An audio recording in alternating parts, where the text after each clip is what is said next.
Well, first things first, I'm gonna go to these things and then go to the gas station. I just need more clues. The police archives look like any other building in Paris. No sign, nothing to make it stand out, but this is where all the case files and criminal records are stored. You know the place well. For several months, you spent a lot of time with the woman who directs it. She was a regular passenger, calling upon you almost every night. First as a driver, and then you can see her shape from across the street. You tried to prevent your brain from going there, but it has a mind of its own. She's as beautiful as ever. You get out of the cab. You cross over to the sidewalk on the other side. I'm not going to lie, I was surprised by your request. She lights a cigarette.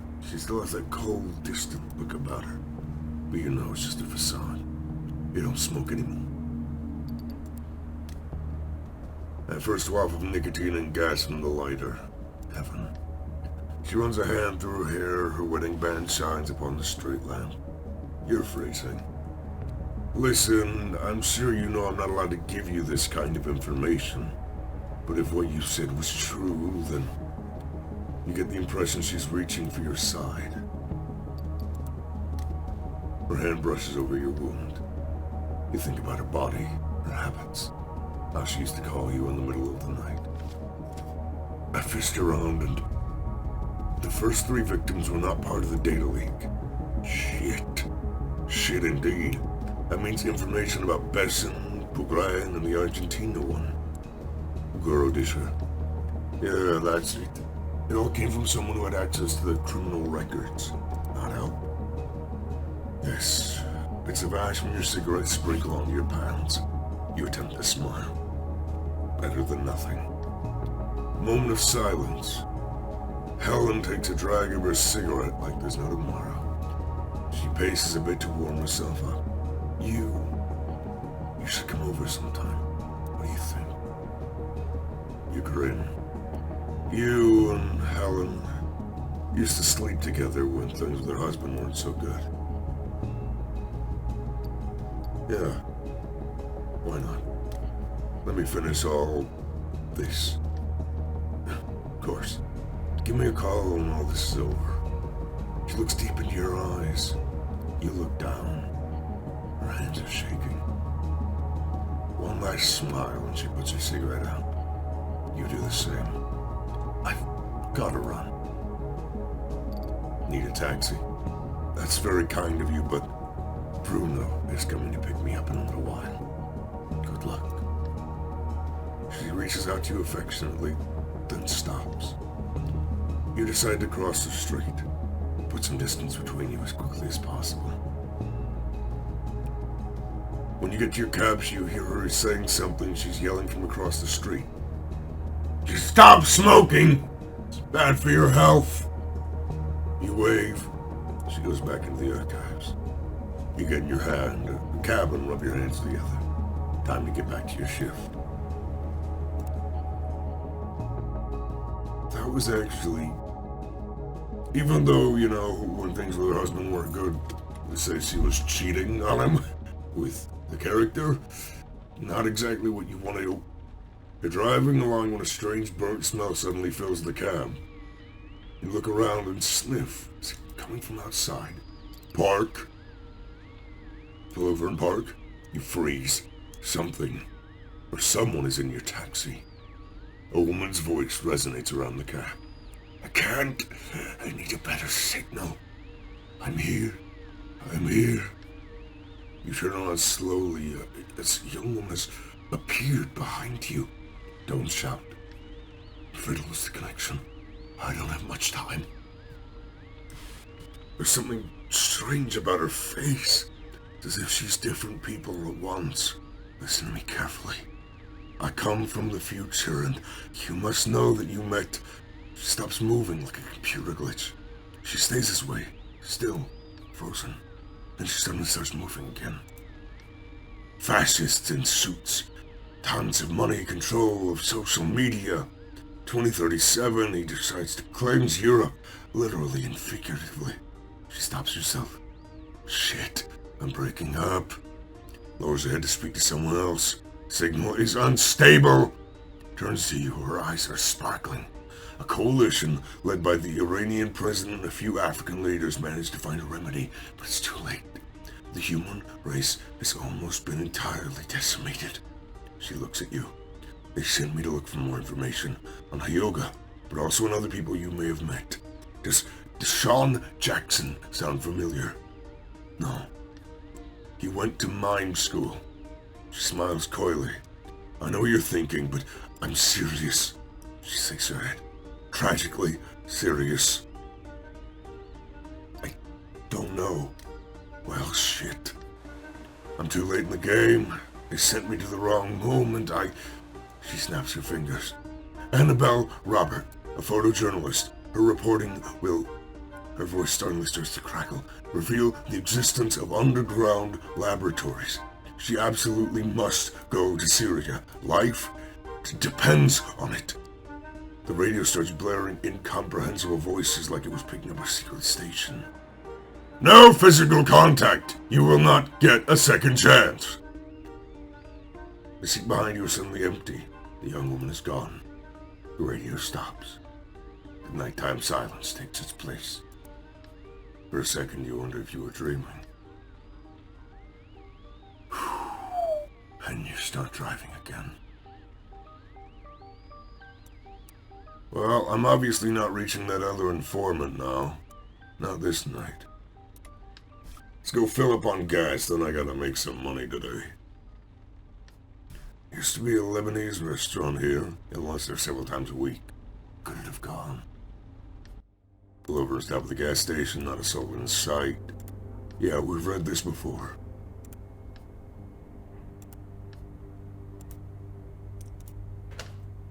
Walk into the main mart. Clerk behind the counter is undoubtedly the most ordinary person you've ever seen. Yeah? Talk to the clerk. Say, a guy like you, someone who spends most nights here. Anything about the killer, you know? He raises his head and seems almost happy you brought it up. There is a new clue. Buy the newspaper and buy a cash. That'll do. We'll buy until we... Or good night, I guess. Oh, he can only play once a night. I was gonna buy till I had only $2.50 left.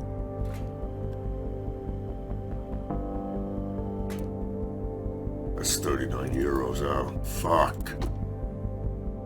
Yeah, you really do need to make the tips in order to stay afloat on harder difficulties, I would guess. Alright, you. You're the closest. What kind of fare am I gonna get from you?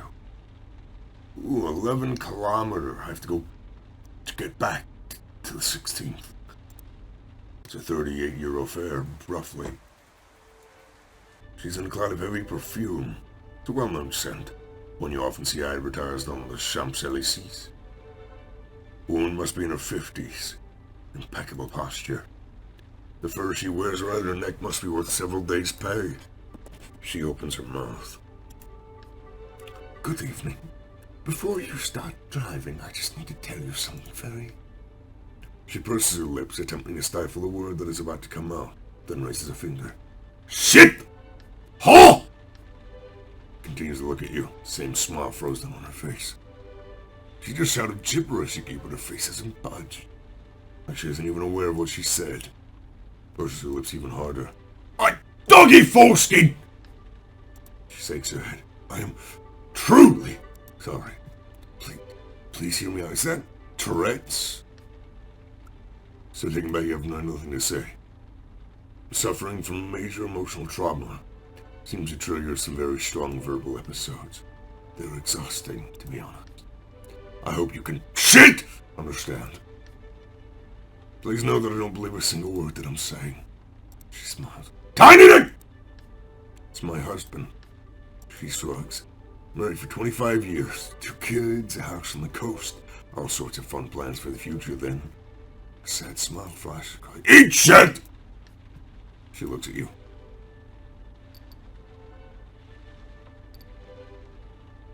I'm used to it. Thank for your understanding. She grins for just a second.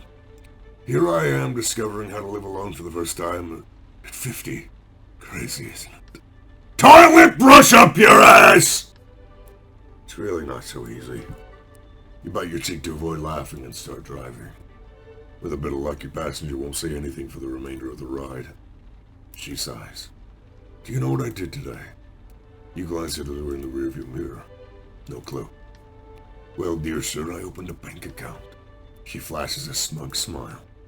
In my own name. Fucking bitch! Takes a moment.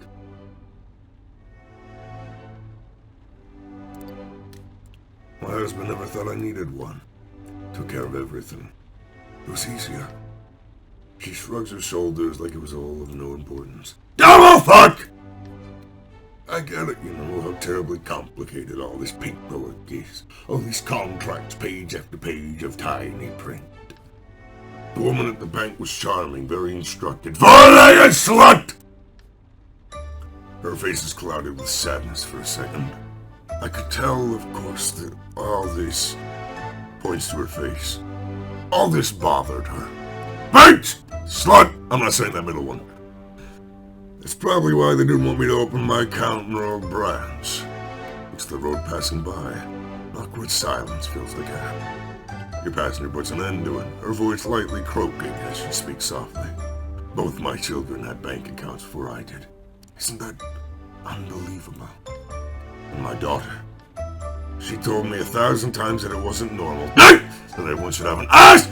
That the 1940s were over, and I blew her off, you see. I was happy with the way things were. Her eyes grow hazy as her lips press. How did it work? Well, hurry! My husband gave me cash. He took care of any major expenses himself. She shrugs and seems lightly annoyed by the question. Oh, poor fox, I just realized it's a fox. I don't really know why, but I felt the need to have my own bank card. Not when we got married, nor after. Tiny Dick! Get the impression that last outburst wasn't quite like the others. It almost seemed intentional. You know, never paid rent myself. Not a shadow of pity in her voice, simply an observation. Starting a completely fuck new life. I have to sign papers and send letters and documents proving I actually live where I say I do. It's odd. I'm starting a new life, like I was on the run, hiding behind a false identity. Quite dramatic, isn't it? Hamster up your ass! She smiles crookedly, but so fast you almost miss it. You're not far from your destination, and your passenger almost appears lost in her thoughts. Continuing in silence for a few minutes. Bitch! Almost. Until you pull up in front of your client's place, she almost jumps when you speak up. Here we are. Yes. You know, diarrhea! My parents live just a little further up the street. She lets a sentence hang in the air like she's learned the fact at the same time as you. Actually, I lived my whole life here. She pays her fares, the bills are brand new. Spanking clean. Good night and good luck, sir. Syphilis! She gets out. You watch her until she disappears in the lobby of her building. 18-euro tip.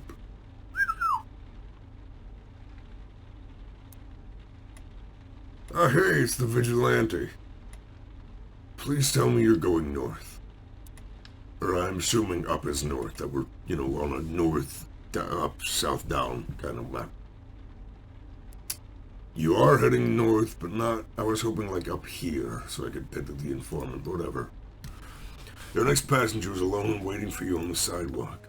She gets in the cab and whispers, hello. She has no handbag or suitcase, just a small handmade sign with an Indian name printed on it. Charles de Gaulle, please. She's young with a soft and slight accent. Her face shows no emotion. Her fingers play with a small golden chain around her neck. Only piece of jewelry she has on has actually a really nice animation. You drive, glancing back at her from time to time. Her head seems to be somewhere else. You continue the trip in silence. The young woman stares intently at everything she sees. Sidewalks, street lamps, signs, as if she were counting them. She looks at you for the first time since she got in the cab. Something's bothering her. Are you okay? She hesitates. Yes, fine, thank you. She nods her head gently, cracking a tiny smile. It's really early. First planes to come here are the worst. Everyone is exhausted and half asleep. Yes, exactly, and she sighs. I must confess, I don't really want to go there. A tiny smile lights your face up for a split second before disappearing. Family. My future husband. Well, future. I've never even met him. Her accent suddenly becomes stronger. You know this habit well. Just because of confiding in your passengers tend to relax into their natural accent. I'm sure he's a great guy, as they say here. Sadness appears in her voice, but I don't know him at all. Don't move forward. My parents chose him. It's crazy, isn't it? Aren't you so?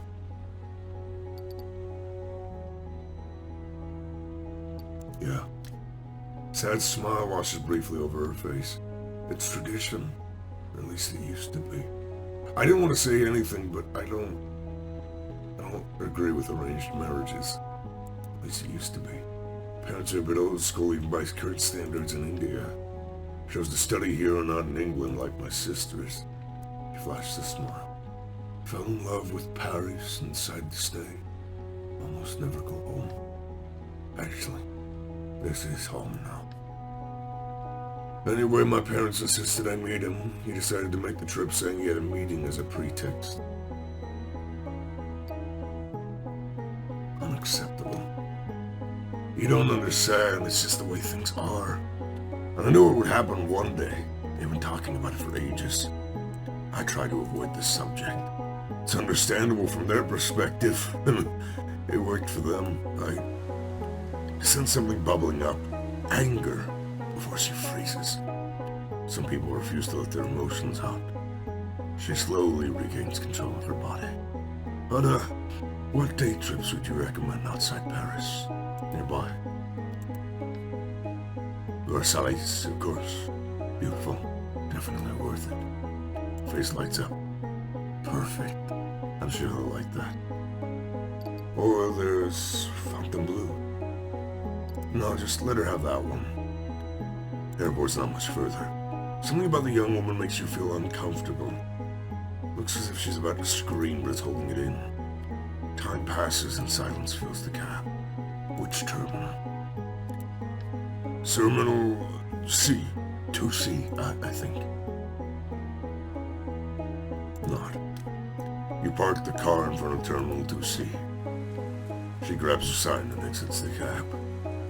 She pauses for a second as if about to say something, then disappears.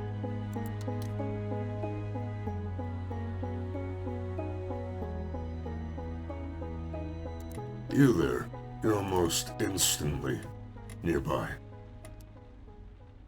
That'll take up a bit of time, sure. Your next passenger slides into the cab and slams the door rather violently. Gives you her address and you start driving. Give her a quick once-over. No suitcase, no purse, no piles of papers or tickets, no wedding band, and look at the feet on her face.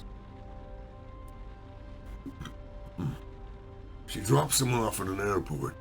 Not her kid, not her husband, not a colleague or a client. Who? Should I or shouldn't I? You raise your head. Excuse me.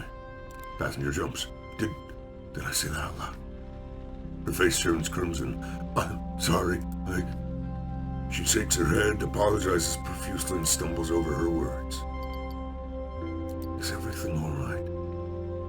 Yes, it's just She shakes her head slowly. It's a bit hard to understand what's going on with me right now. You sense she needs to talk about it more like though she must talk about it. Her voice is warm and deep, and she has a stunning accent. The West Indies. I'm in shock. No, not the West Indies. Don't worry, nothing serious. On the contrary, I'm in love. She's from an island, but you can't tell which one. Out of the blue, just like that, whereas I'm usually... She shakes her head. I'm usually the one people fall in love with. I'm demanding, complicated. I always have someone on my mind, but it's never the right person. But this time it was reciprocal. She flashes an incredible smile. She's American, lives in Seattle. She's a journalist like me. She was here covering the terrorist's trial. Our eyes kept crossing. We spent 4 days side by side. Just enough time for the trial to come to an end, for us to wrap up and spend an evening of wandering alongside the banks of the Seine. Her eyes get a bit misty. It was really cold out. We didn't even notice. Her smile suddenly vanishes, and I just dropped her off at the airport. There you have it. It was short, intense. Probably never see each other again. Maybe it's better this way.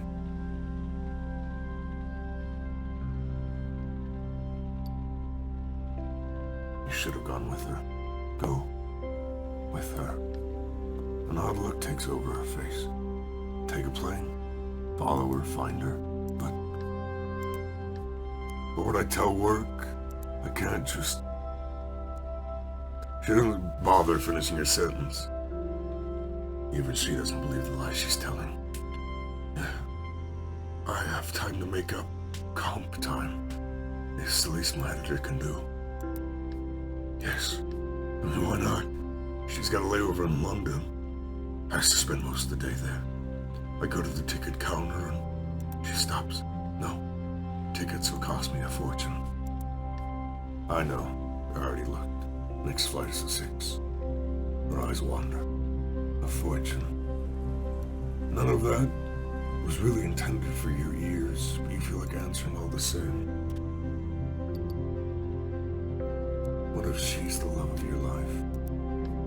The love of my life? She leans towards you, wrinkles her forehead, and smiles a genuine smile. Just what kind of cab driver are you? I think we often make bad choices for the wrong reasons. The wrong reason. That's deep. I mean, think about that. Her gaze wanders outside of the roads. Parisian suburbia, the yellowish street lamps. Do I really need this money? It's money I've saved up to go visit family, but when I'm there, I feel out of place. Like I'm suffocating. All the more reason than right. All the more reason. She smiles. Seattle. She looks you straight in the eye. I have to go, don't I? Very well. Then turn around, please. As soon as you can, you turn around, start heading back to the airport.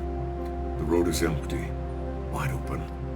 The last planes have already left. The first ones won't take off for a few more hours. Your passenger watches the road go by. Well, we didn't actually turn around, but I want... Please turn around. Good. I'm glad. For the first time in months, like a weight has been lifted. I'm glad. Her grin gives color to her words. You say that like it's obvious, like it's a natural state. But a lot of people are scared. They're in pain, they're suffering. She stares at you, a little smile on her lips. And you? How are you? The question throws you off guard, she can tell. It's complicated.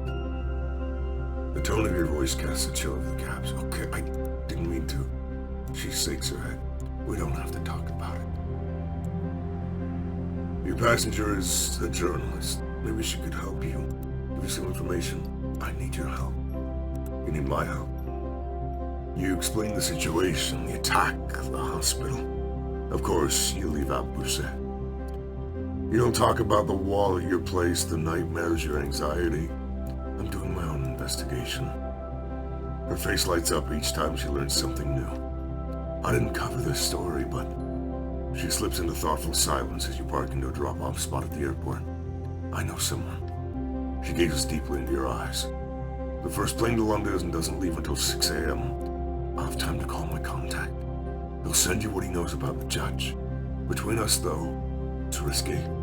The killer clearly knows people in high places. And now all I have left to do is empty my bank account and wait for my plane. Time to go. She pays and gets out of the cab. You wave at her a bit nonchalantly. She does the same. You watch as she disappears into the terminal. That and the ghost boy... No, that is my favorite client so far. And then the ghost boy is the second favorite. That was profound. I'm gonna read the newspaper. Something grabs your eye. A photograph of an important French athlete, a well-known tennis player. Just been arrested in Switzerland for embezzling millions of euros in image reproduction rights. You sigh. Turn the page and stop. You've read about a third of the newspaper. Keep reading. I've made my money for today. Go back a few pages. You thought you saw something. About a bar. We already read about a bar previously. President's campaign. Police took in the president's campaign manager, being blamed for discrepancies in the campaign's accounts.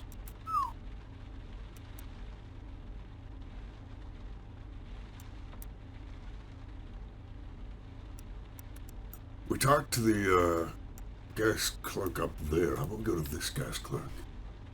And then we'll talk to him, fill up the tank again, get a new newspaper. No, I guess, no, that's not how it works. It's not how newspapers work.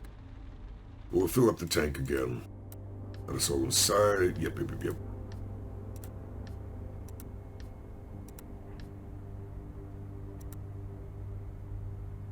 Oh, I'm not allowed to go talk to him more than once. Doesn't matter which one it is. Okay. Let's not do the monkey thing with bunny eaters. I don't like that. Ugh. Hi, darling.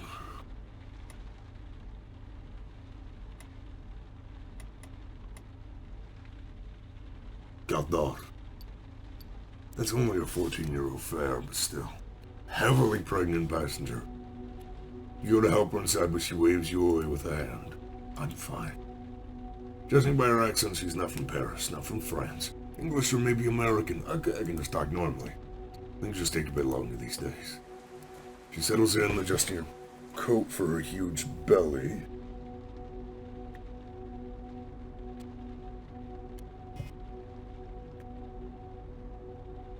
Unknown number.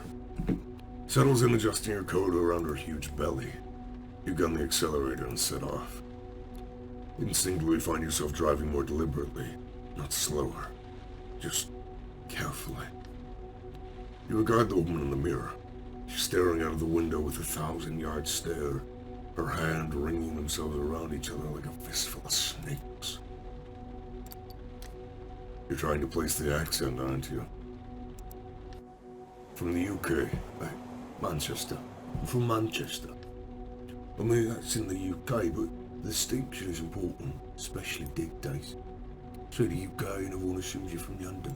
I don't know Manchester. Fucking hate London. Driven to far few British people over the few years. Most don't speak a word of French. And they had an odd sense of pride in their lack of language ability. But accent aside, the young woman behind you is fluent. I didn't mean to offend. She looks away from the window and into your eyes. You try a smile. Her face softens. Don't worry about it. You get used to it. There's worse things you could have opened with. She shifts uncomfortably. How far along are you? Is it normal for cabbies to ask extremely personal questions from the get-go? You shrug. Some people like to talk. Helps the ride pass quicker. Does it now? Squirms a little. Small grimace passing over her face. 7 months. Fuck. Feels more like 17. You have any idea how hard it is for a piss in a crowded shopping center carrying another human around like fucking personal bus service? Another human whose favorite pastime just so happens to be giving your bladder a swift kick every 20 minutes. She blows out a sigh. Sounds like a hot air escaping a kettle. It's pretty fucking hard. Her tone is harsh, but looking back, you see her hands stroking her belly. A small smile lingering briefly on her lips. She's a feisty one, that's for sure. That's your French side. Half French. Not sure it's half. I'm the one doing the heavy lifting. But definitely a good third or so, yeah. That's why I'm over here. Ahmed insisted a little bugger pops out over here. Gets herself an EU passport. The smile on her face dies in place, and she stares out of the window again. And they needed to get out of the UK after everything that happened. We had a flat. Got himself a few gigs doing kitchens. Saturday nights go down the cinema watching all-night horror-thons. It was lush. Then it all went sideways. Wait, no one actually thought it was gonna happen. You see the campaigners out on the streets remain and leave. You pass them off as fanatics or something. I wasn't into politics, but when it's on the news every night, something leaks through. Something gets you thinking. Ahmed was more into it than I was. Kept bringing home these flyers, blue for remain, red for leave. Like it was a fucking primary school popularity contest or something. Notice her hand go to her mouth. She starts plucking nervously at her bottom lip. Must have been scary. Nothing was ever positive. Every argument, every headline, non-stop fucking negativity. Fucked if we stay, fucked if we leave. Promises from every side, numbers, predictions, posters, billboards. A few weeks before the vote, no word of a lie, the whole fucking city felt like a bomb about to explode. People at work began getting slanging matches about the spit of that bit. How could you possibly think this if you don't know what you're talking about? When the result came back, it was about 20 minutes of celebration. Then the brakes kicked on, something harsh. Walking to work that morning, you couldn't help but judge everyone. I wonder which way she voted. There were a couple of fights at work. Proper fights. Fists swinging all over the place. There's one thing insecure fucking men need, it's something to throw punches about. How did your partner take it? Bad. Worse than me. I hadn't seen him cry before that. Came home from work and we just hugged till he stopped shaking. When his grand died, his fucking family dog, never so much as a tear. But this was too much. I had to cry myself. After it turned out all those twats in London didn't know what the fuck to do next. Yeah, it unraveled pretty quickly. Things got real bad after. Ahmed had a few run-in with Brexiteers. You know, the hardline knobs with Union Jack hoodies and Winston Churchill tattoos. Bush just told him to fuck off home. He could deal with that. He had the same over here. But one group. We were together one time and a group of them told me to fuck off with him. Called me a traitor. Idiots squared up to him. Things got tense.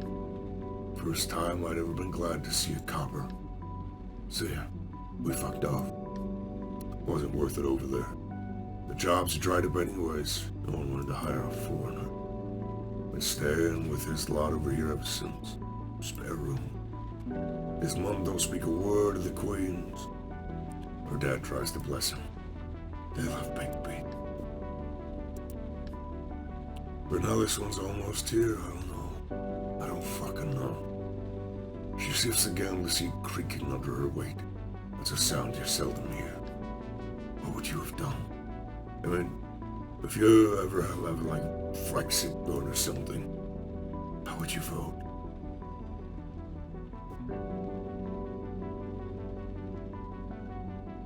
I'm sure that'd be unique, but you need a better plan. It's one of those things that depends on the situation. It really does.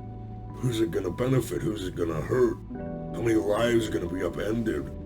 Because there's people that are gonna be maddening on either side.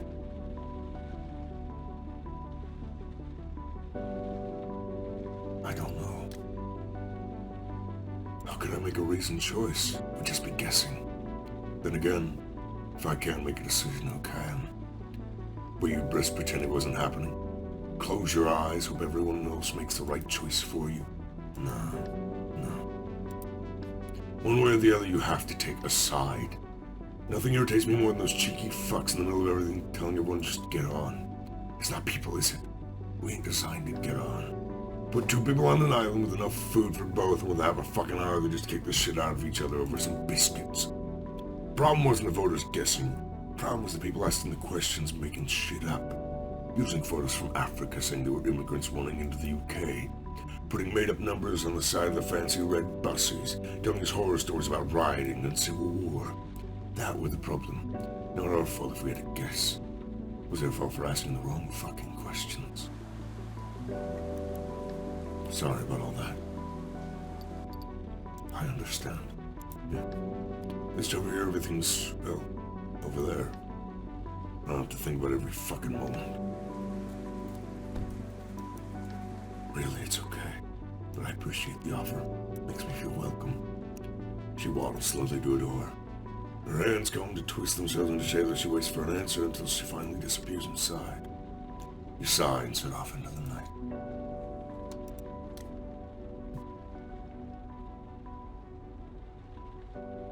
I don't think I have time to get to any, yeah, let's just go straight home. I don't think I have time to get to anywhere else. Yep, know it.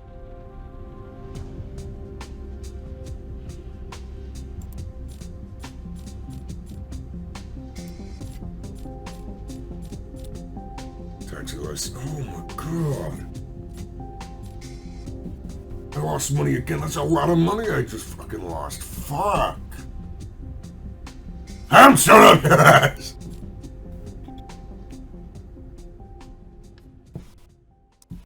Update your board.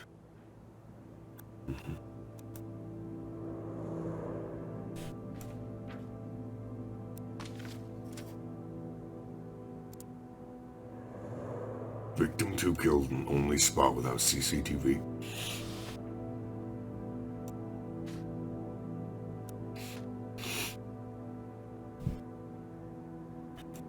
Victims were wealthy.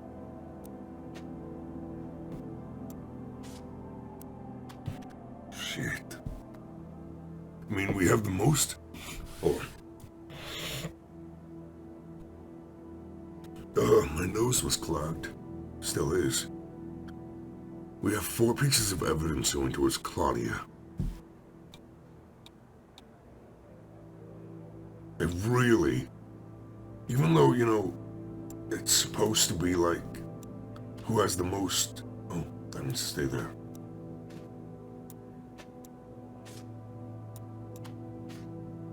And that can go there.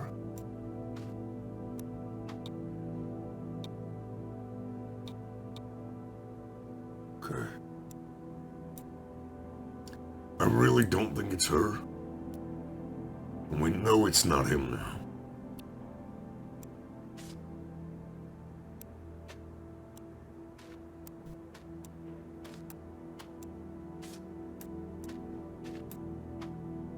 Honestly, it seems to be pointing towards this guy.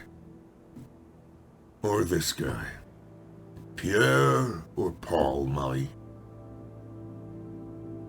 I mean, it's a weapon kept in shape by a professional. Right, that matches. It's the gun makes sense. This even matches, because his dad was a cop who died. He could, again, I could have inherited the gun. This gun.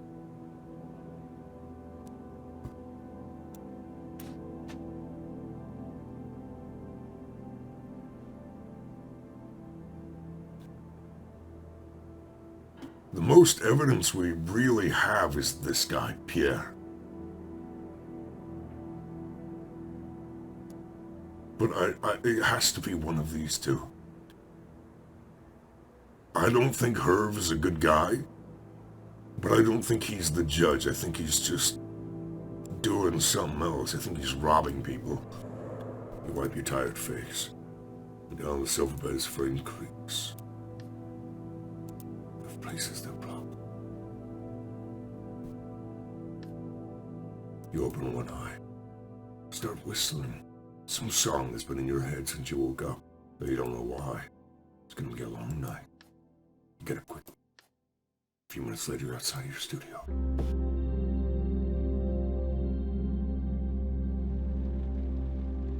We don't have too much longer that we can get more clues.